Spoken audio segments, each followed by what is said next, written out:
Alright man, so what is up guys, Airball here and I'm back with another video, and this is going to be the best two-way slashing stretch 4 build on NBA 2K25, so I'm not going to waste any time, man, just get straight in the video.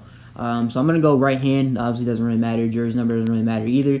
We're just going to hit continue. Now starting off with the position, this is a two-way slashing stretch 4 like I said, so this is going to be a power forward.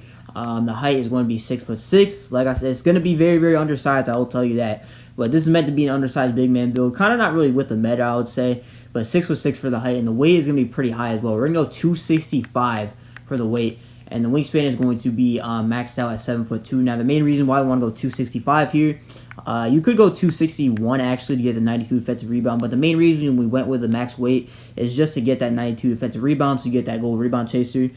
And honestly, we get the gold rebound chaser just because, you want to be a big man, I guess, because a power forward, right? So it's kind of like the undersized big man, but can still dribble, can still shoot, can still dunk on people and things like that. So very, very well rounded. But starting off with the finishing here, we're going to start with a 71 close shot. Now, 71 close shot doesn't really get you anything except, I guess, float game on bronze. We don't really need that much close shot, though, I'm not going to lie. The driving layup is going to be an 80, which will get us that physical finisher on silver. We just got to upgrade the strength a little bit. I think it's like a 67, and that'll get us that physical finisher on silver. Driving dunk is going to be an 87, which will get you that posterizer on silver, which will be pretty solid. And you could go 88, honestly, and use your +5 cap breakers if you hit starter 3 and get the driving dunk to 93. But me personally, I mean, most people aren't going to hit cap breakers in this game, so they probably won't even be able to do that.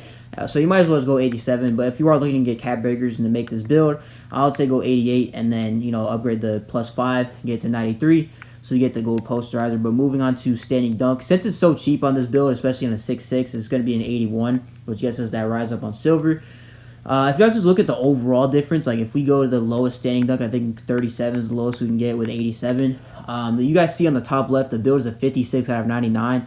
But if we go to, if we max out, not max it out, but get to 81, it only goes to 57. So from 56 to 57, that means it's a very, very cheap attribute that you can use. So, you might as well just have that standing dunk, get the rise up badge. And standing dunks are pretty overpowered in this game, so, might as well have that standing dunk rating just because it's so cheap. Now, moving on to shooting, we're going to start with a 73 mid-range.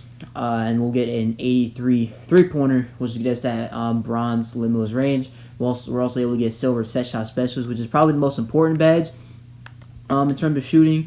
But we're also able to get that bronze limitless range with the 83 three-ball, which is why I went with that. And it's pretty nice that you get 83 three-pointer with max wingspan on a 6'6", so it's just enough to get you that limitless range on bronze.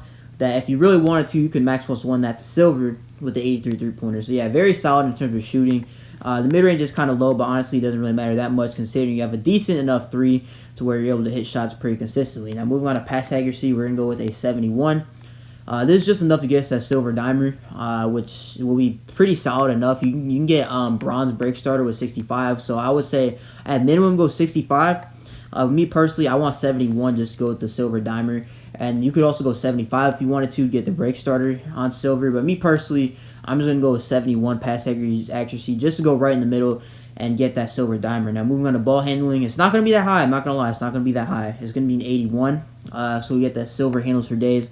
And we also are able to get unpluckable on silver at 80. And then 81 gets the handles for days. So I would say at minimum go 80 just to get unpluckable, and also at 80.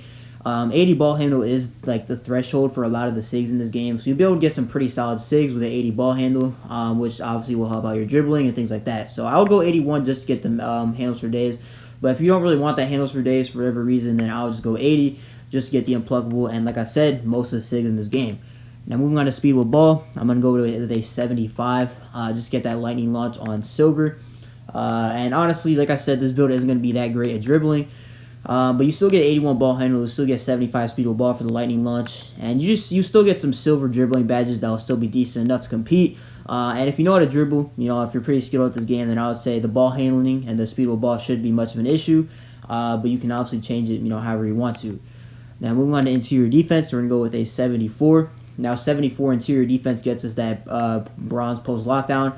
If we upgrade the strength to 70, so bronze post lockdown will be decent enough. But you don't really need that high of an interior on this build, simply just because interior defense doesn't matter too much, because even if you have a high interior defense, it's really, really hard to get stops in the paint on taller players, even if you have a high interior. So it doesn't matter too much, but I would say at least go 74 to get the post lockdown so you could kind of survive out there. But 74 is what I'm going to go with for this build. Now, moving on to perimeter defense, we're going to go with an 85. An 85 will get us that silver challenger. And we got to upgrade the agility rating a little bit, which is why, these badges don't show over here. But we'll be able to get pick dodger on ball menace and a move on forcer on silver. So make sure to keep in mind with that. Now, steel is going to be an 85, which gets us that interceptor on gold, as well as silver glove. Gold interceptor is still very solid in this game, so you can get lane steals really whenever you want to, honestly, because, again, lane steals are still decent enough, so getting that gold interceptor, you'll still be able to get steals as long as you know how to read lanes pretty well.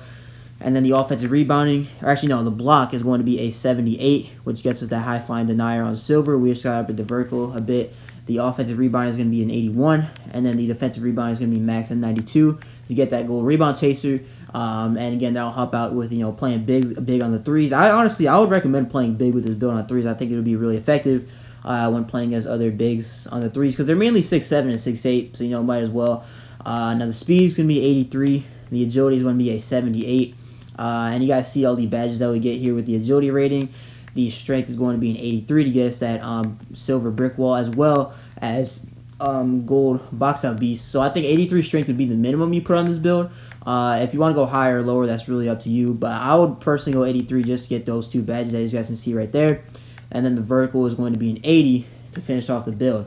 Now just looking at the rebounding, like the rebounding is still going to be really, really solid. I know you are 6'6", but you do get the burly body type and your max wingspan, and also you have an 80 vertical, which will help out with just jumping up to get boards in general. And if you're really struggling with getting rebounds, I would say you use your max +1, get that up to a Hall of Fame rebound chaser, which will really, really help out your rebounding for sure. But the rebounding really shouldn't be a problem on this build. It's mainly just like the other factors like interior defense, only being 6'6", things like that. But in general, this build is very, very well rounded. Obviously, you still get the good layup. You still get very solid driving dunk where you can get contact dunks. You also get 81 standing dunk to get silver rise up. The shooting will obviously still be good. The ball handling is decent enough. The speed of ball is decent enough. The defense is very, very solid with the 85 perimeter. You get all these silver badges here. The steal is going to be still very solid. Block 78. We can't go up to 84 to get paint patrol because I think the max you can get on a 6'6" is 80. So we're going to go 78 just because, high flying denier on silver, and you don't get any other badges with an 80. So that's why I went with that. The offensive rebound, defensive rebounding will still be solid as well. But we're going to hit continue in the shades of our Sean Marion, Tari Eason, and Josh Hart. And then the build name, like I said at the beginning of the video, is going to be a two-way slashing stretch 4. And just look at the body type off rip. They get a 60 overall. It's very, very cool. You'll be able to get burly body type as well. But that's going to do it for the video. If you guys liked it, make sure to comment, subscribe. I post every single day on this channel, so make sure to stay tuned for daily uploads. But yeah, this is Airball. Peace.